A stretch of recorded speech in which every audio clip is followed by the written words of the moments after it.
शिक्षा खुश स्माइली। जीवन में हमें हमेशा खुश रहना चाहिए।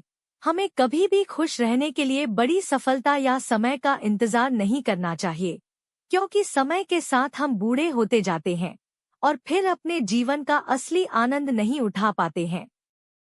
सदैव प्रसन्न रहिए, जो प्राप्त है पर्याप्त है।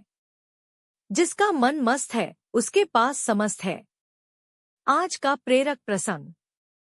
जीवन का आनंद।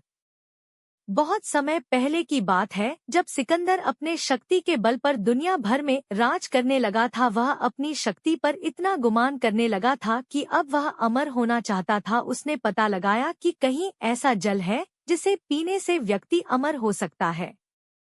देश दुनिया में भटकने के बाद आखिरकार सिकंदर ने उस जगह को खोज लिया जहां पर उसे अमृत प्राप्त हो सकता था। वह एक पुरानी गुफा थी जहां पर कोई आता जाता नहीं था।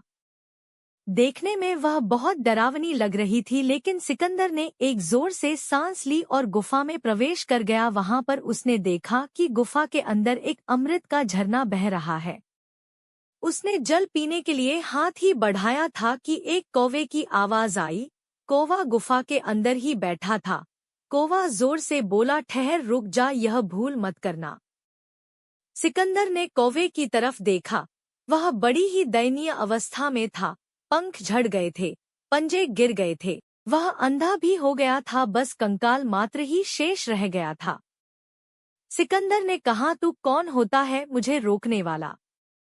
मैं पूरी दुनिया को जीत सकता हूँ, तो यह अमृत पीने से मुझे तू कैसे रोकता है? तब कौवे ने आंखों से आंसू टपकाते हुए बोला कि मैं भी अमृत की तलाश में ही इस गुफा में आया था और मैंने जल्दबाजी में अमृत पी लिया। अब मैं कभी मर नहीं सकता, पर अब मैं मरना चाहता हूँ, लेकिन मर नहीं सकता। देख लो मेरी हालत।